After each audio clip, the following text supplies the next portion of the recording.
Meus irmãos, recebam a paz do Senhor. Meus irmãos, a paz do Senhor. Amém. Sem demora, livro do profeta Ageu.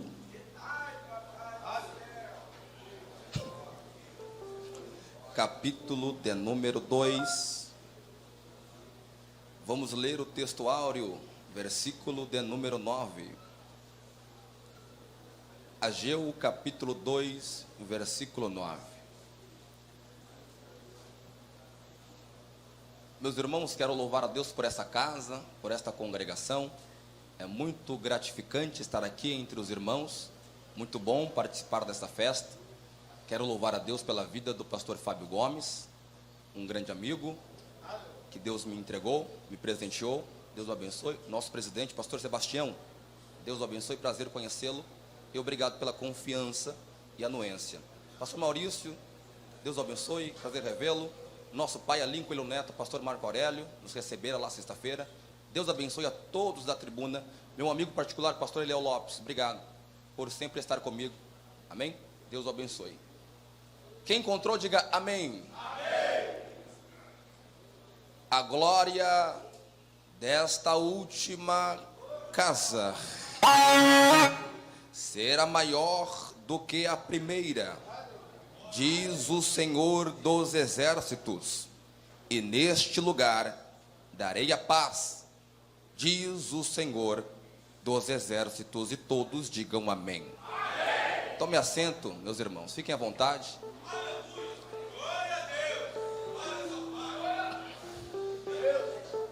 Prometo-vos ser o mais sucinto, objetivo que eu conseguir, para que nós possamos entender o que Deus quer falar conosco nesta manhã missionária.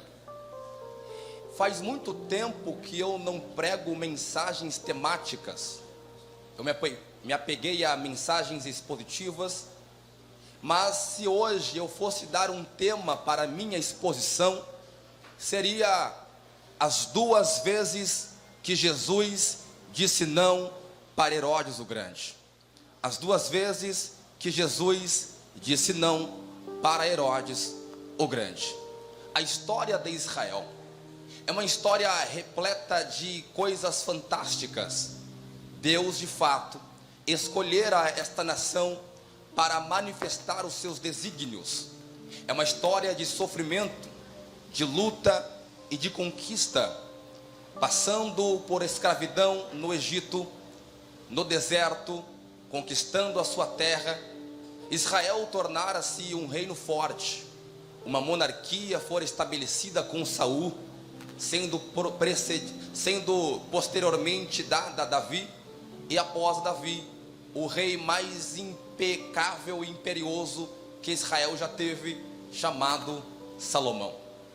Na época de Salomão, Israel era tão poderosa que as nações vizinhas tributavam o grande rei Salomão. Na época de Salomão, houve algo tão fantástico, que se cumpriu uma promessa que Deus havia feito a Davi. Salomão ergueu um templo, que na época chegou a ser uma das 7 maravilhas do mundo. Um templo fantástico, e dedicou este templo a Deus. Mas, como nós sabemos, Salomão veio a cair em desgraça por causa dos seus muitos casamentos, e Deus trouxe juízo não no seu período. Deus trouxe juízo no período do seu filho chamado Roboão. Quando Roboão passa a reinar, Israel, que é um reino unificado, que é um reino unido, não há divisões, Deus rasga Israel em 2 partes. Uma parte ele entrega a Jeroboão, e outra parte ele conserva nas mãos de Roboão, por amor de Davi.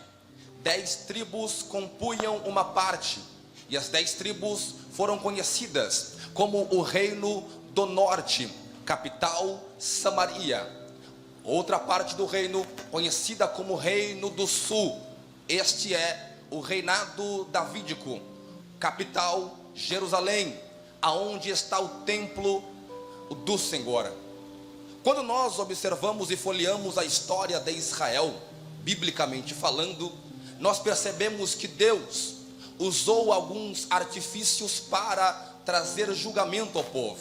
E um desses era o cativeiro.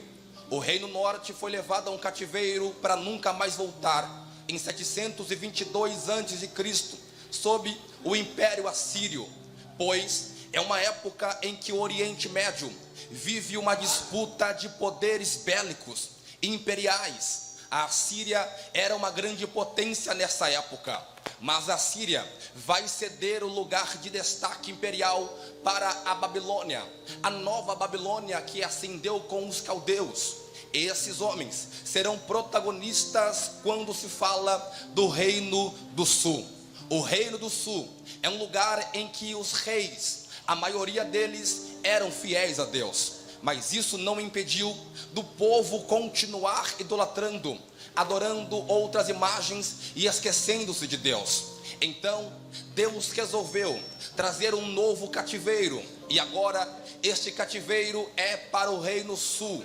E quem é o protagonista é Nabucodonosor, que vai invadir Judá e Jerusalém e vai destruir totalmente o templo de Salomão. Vai colocar fogo nos muros de Jerusalém e vai transportar muita gente para a Babilônia. Essa transportação, ela se deu em 3 etapas. 605 a.C. foi a primeira. Nesta primeira foram levados os reis, príncipes e a nata de Israel. Na segunda foram em 586 a.C. Lembrando que quando o historiador está olhando para o texto, a contagem é decrescente quando se fala de antes de Cristo. Portanto, em 586 é a segunda leva. A terceira leva se dá, na verdade, em 597, a segunda, e a terceira em 586. E por isso todo o povo, ou a maioria do povo, a massa do povo, é levada cativa para a Babilônia, ficando só um montoado de pessoas que ficaram na terra de Judá. Eles vão viver um cativeiro de 70 anos. 70 anos em uma terra estrangeira, 70 anos em uma terra longínqua, 70 anos na terra dos seus algozes. E esses algozes gostavam de zombar do povo de Deus. Cantem agora uma canção de Sião. E eles diziam: nós cantávamos e chorávamos nas beiras do rio da Babilônia. Sentiam saudade de Sião, sentiam saudade de Jerusalém, saudade do templo, da casa. Interessante e engraçado que quando eles tinham a casa não deram valor, mas só foi perder que começaram a valorizar. Oh, glórias ao nome do Senhor. Mas este cativeiro era diferente do cativeiro de Samaria, que não teve volta, foi para sempre. O cativeiro de Judá fora um cativeiro que tinha uma segunda chance. Depois de 70 anos, a revolução vai acontecer. A Babilônia perde o poder imperial. Os medos e persas dominam agora o Oriente Médio e toda a região da Ásia. Esses homens, liderados por Ciro, vencem a Babilônia em 539. E Ciro tinha uma política melhor que a política babilônica e resolveu dar a anuência aos judeus voltarem à sua terra natal. Talvez ele não sabia, mas estava se cumprindo a palavra do profeta Isaías, que diz que Deus levantaria Ciro como um grande pastor do seu povo, como um bom feitor, um benfeitor do seu povo.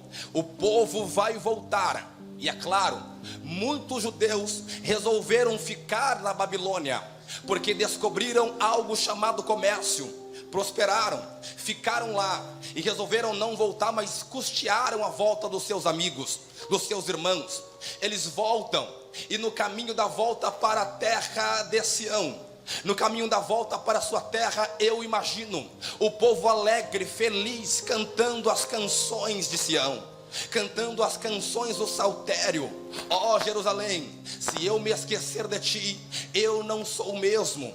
Não posso me esquecer de ti, ó Sião. Eles voltaram para a sua terra, e quando chegaram em Jerusalém, eles têm uma grande missão, um grande trabalho. Precisam reconstruir as cidades. Mas a prioridade de Zorobabel, a prioridade de Josué, o sacerdote, não era os muros, mas era reconstruir uma casa para Deus, um templo para o Senhor. E isso que aconteceu está descrito no livro de Esdras. Quando nós olhamos para esse texto, nós ficamos comovidos com a comoção, com o trabalho que foi inserido na mão desses homens. Eles começaram a trabalhar, e a Bíblia diz que no dia que o alicerce foi fundado, no dia que a base foi jogada no chão, no dia que a pedra de esquina foi colocada, os sacerdotes colocaram suas vestes, pegaram suas trombetas e começaram a sacrificar a Deus, como que dizendo: o templo está reinaugurado, o culto está reinaugurado, nós voltaremos a adorar ao Senhor.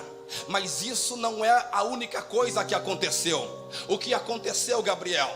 Os anciãos do povo, aqueles que viram o primeiro templo, aqueles que viram a primeira casa, não estão alegres. Eles estão chorando porque viram que aquela casa não chegaria nem aos pés da casa de Salomão. Estão chorando de tristeza, porque era uma decadência muito grande.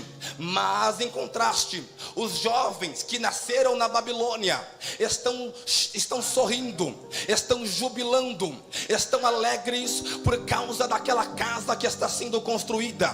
E uma mistura de choro com alegria se uniu naquele dia. Uma mistura de lágrimas com sorrisos. O ancião está chorando e o jovem está sorrindo. O ancião se lamenta e o jovem comemora, porque para o ancião aquela casa não era o suficiente, mas para o jovem aquela casa era tudo que eles tinham. Para o ancião aquela casa não valia nada, mas para o jovem aquela casa valia tudo.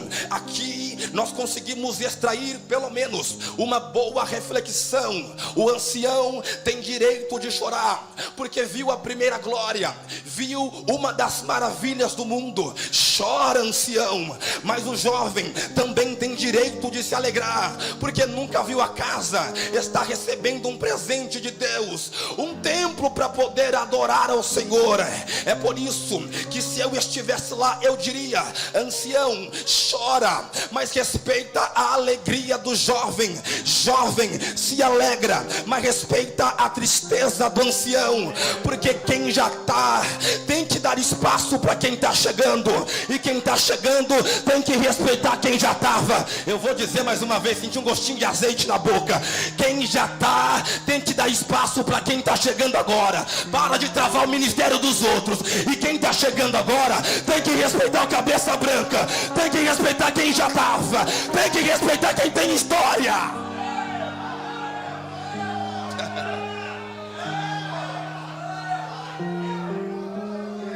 Eu tenho que respeitar esses ministros aqui, eu tenho que respeitar. Eu cheguei agora, eu tenho que respeitar. Respeito. Só que o que foi lançado foi o alicerce. E além da tristeza dos anciãos, se levanta a perseguição do inimigo, que não quer ver o templo erguido, que não quer ver o culto sendo realizado. Os inimigos do povo de Deus, os inimigos da reconstrução, Zorobabel e Josué, estão com um grande problema na mão, porque os inimigos, de forma legislativa, travaram a obra de Deus. Durante longos 18 anos a obra ficou parada. Senhoras e senhores presentes nessa casa, os obreiros da casa de Deus, aqueles que foram incumbidos de construir as paredes da casa, eles começaram a desanimar. Começaram a desanimar de fazer a obra. Por quê? Porque a perseguição era muito alta. Por quê? Porque o tempo foi passando e o tempo desanima. a perseguição desanima, nada acontecia, a obra ficou travada, de tal maneira que o povo começou a abandonar a obra de Deus e se preocupar com as suas próprias casas. O povo desanimou, o obreiro desanimou de fazer a casa de Deus, o obreiro desanimou de fazer a obra do Senhor. Mas o dono da obra, aquele que é dono de tudo, não deixa os seus obreiros desanimados. O dono da obra, quando o obreiro desanima, faz questão de animá-lo. Deus viu que o desânimo estava grande. Foi quando Deus levanta um profeta chamado Ageu, junto com Zacarias. Ageu chega aonde está o trabalho, e quando ele vê o desânimo estampado no rosto dos trabalhadores, ele vai pedir a voz e vai dizer: a glória desta última casa será maior que a da primeira. Por quê? Porque Deus não deixa o obreiro desanimado. E eu estou pregando e eu sei que uma hora o desânimo pega o obreiro, uma hora o obreiro fica desanimado. Eu me lembro de um grande obreiro da casa de Deus. Esse obreiro que tinha promessa, tinha chamada, resolveu voltar a pescar, porque estava desanimado. Havia errado com Jesus, havia negado Jesus 3 vezes. Ah, que tristeza se apoderou de Pedro. Mas mesmo Pedro desanimando, voltando a pescar, voltando a fazer o que fazia, lá vai Jesus atrás dele. Lá vai Jesus buscar Pedro.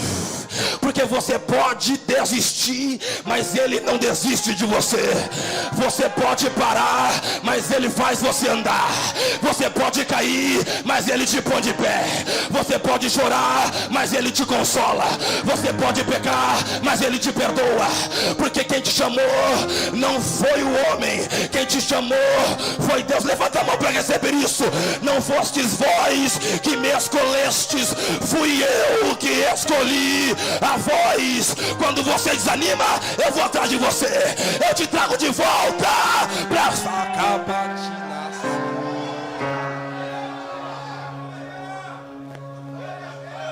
a profecia. Preciso entregar o que eu vim entregar. Isso aqui é introdução, isso aqui é preâmbulo. Eu vou chegar onde eu quero chegar. A profecia do profeta tem peso.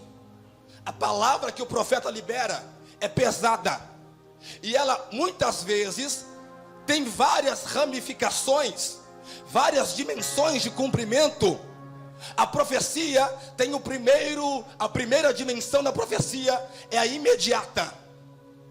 A profecia de Ageu gerou uma comoção imediata, um resultado imediato. O povo se levantou, o povo se animou e conseguiu terminar a casa de Deus, animado com a profecia de Ageu e Zacarias. Guarde isso. A profecia, ela tem várias dimensões do cumprimento, e muitas vezes o profeta não tem noção disso, porque a mensagem dele vai além daquilo que ele imagina. Ela engole o tempo, ela engole a história, porque é uma palavra que vem de Deus. Ora, quando nós vemos a história se desenrolar, nós percebemos que a casa que foi construída por Zorobabel, por Josué o sacerdote, não se comparava à casa de Salomão. Não tem comparação, não existe comparação. Gabriel, Ageu falou da glória espiritual. Ah, é?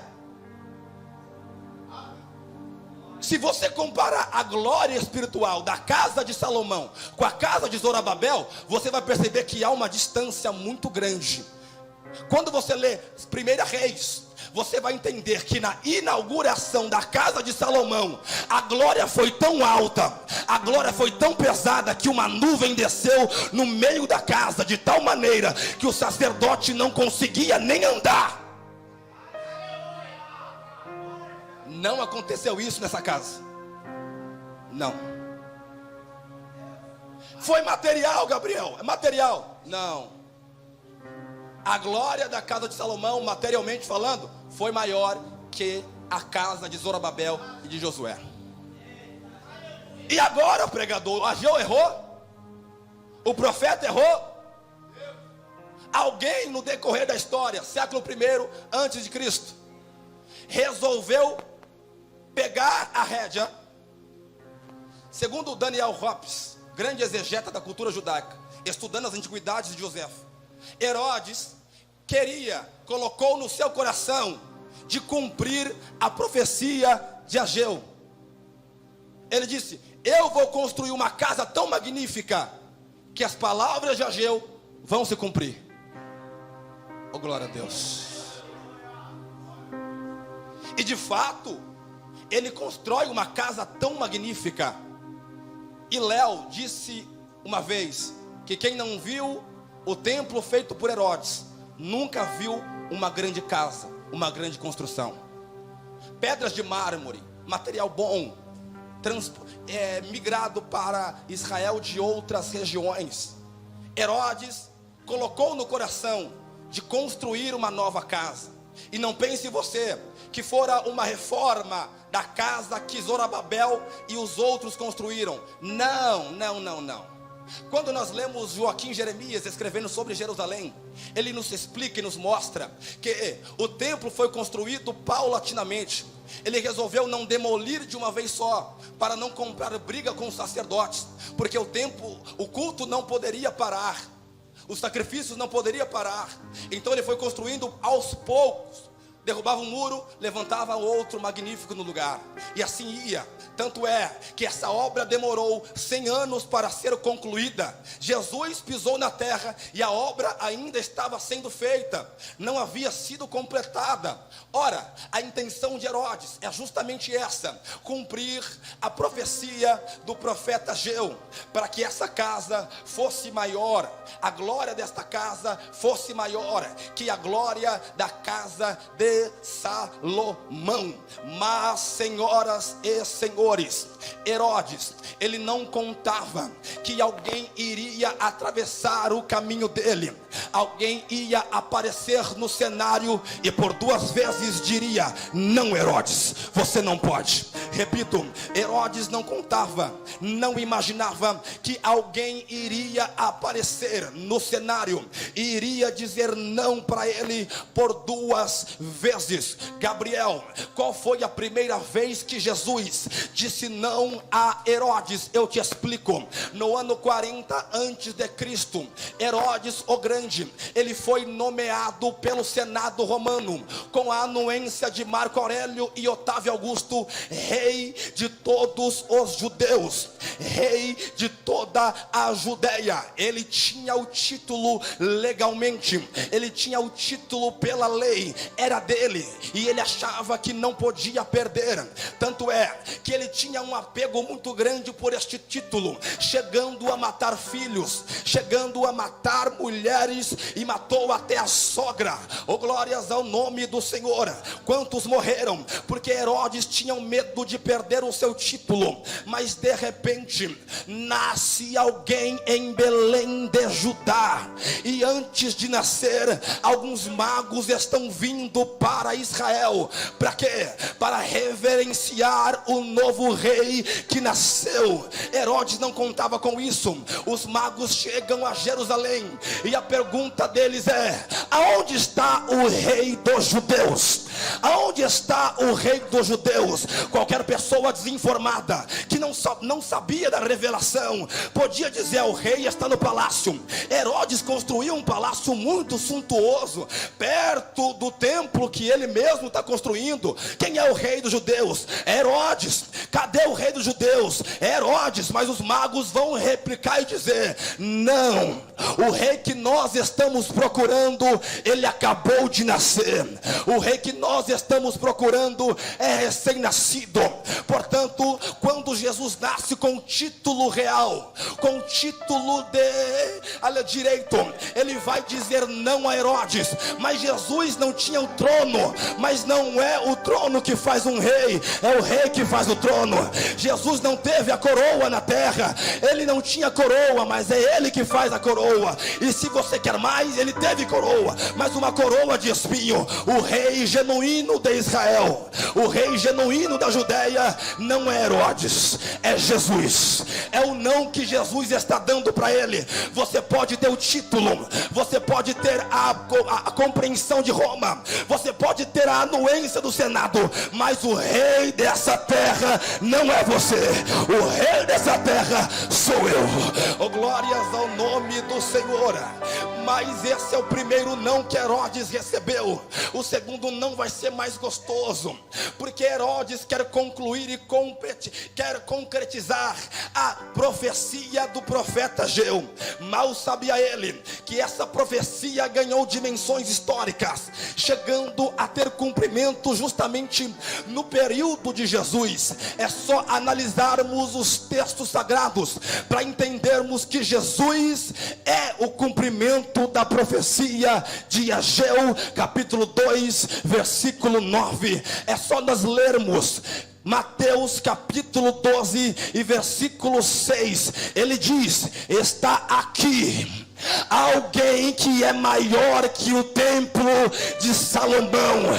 Repito, está aqui alguém que é maior que o templo de Salomão. João capítulo 2, versículo 19. Ele vai dar senha e dizer: derrubem esta casa, derrubem este templo, e eu o levantarei em apenas 3 dias. Derrubem para vocês verem. Atos capítulo 4, versículo 11. Pedro disse: ele é a pedra de esquina que foi rejeitada por todos os edificadores. Ora, está claro que Jesus está inaugurando um novo estilo de templo, um novo estilo de casa. E digo-vos, senhoras e senhores, a casa que Jesus está inaugurando é maior que a casa de Salomão, é maior que a casa de Zorobabel, e é maior que a casa de Herodes. Por que, pregadora? Porque se na casa de Salomão a nuvem descia, nessa casa a nuvem não desce, ela fica aqui 24 horas. É pra calar, pra copar. Pá, pregador, na casa de Zorobabel tinha choro e alegria, nessa casa não. Nessa casa tem videira verdadeira, é alegria a toda hora, porque Jesus é a nossa alegria. Gabriel, na casa de Herodes tinha materialidade, na casa de Herodes era muito bonita, era fantástica, mas Jesus mostrou que a última casa também é maior que a casa de Herodes, porque quando o véu se rasga dentro do templo de Herodes, era Jesus inaugurando outro templo e dizendo: na nova casa não tem véu, não véu nem rasgado, nessa casa não tem véu. Eu vou lhe mostrar que essa casa chamada igreja é o cumprimento da promessa da profecia de Ageu, capítulo 2, versículo de número 9. Quando nós olhamos para a teologia paulina, ele explica que a igreja é como se fosse um corpo, um organismo. A igreja, ela é um corpo munido de membros, e todos os membros têm a sua utilidade. Perceba que Paulo não está falando de 4 paredes, não está falando de edifícios feitos pela mão humana, está falando de um edifício espiritual, um organismo invisível, o intangível. É a nova casa. Esta casa é maior que a primeira, que a segunda e que a terceira. Por quê? Porque nessa casa não tem exclusividade como tinha nas primeiras casas. Nas primeiras casas só o sacerdote pode entrar no lugar santo, só o sumo sacerdote pode ir no lugar santíssimo. Aqui é diferente, você tem livre acesso à presença de Deus. Tu pode ser o crente menor dessa casa, se você orar, Deus te atende, se você pedir, Deus te dá, se você buscar, você encontra. A glória desta casa é maior do que a primeira, porque aqui não tem exclusão, aqui tem inclusão. Na primeira casa o sacerdote não podia ser defeituoso, ter defeitos físicos, a orelha cortada, perna quebrada, não podia podia, mas nessa casa a questão é: o coxo pode entrar e ser pastor, o defeituoso pode entrar e ser pregador, porque ninguém exclui ninguém nessa casa. Nessa casa tem inclusão. Ela colabando que nascia na primeira casa, a bênção descia para depois voltar. Lembra de Zacarias recebendo a visita do anjo de Deus que desceu para depois voltar para o céu. Nessa casa a questão é diferente.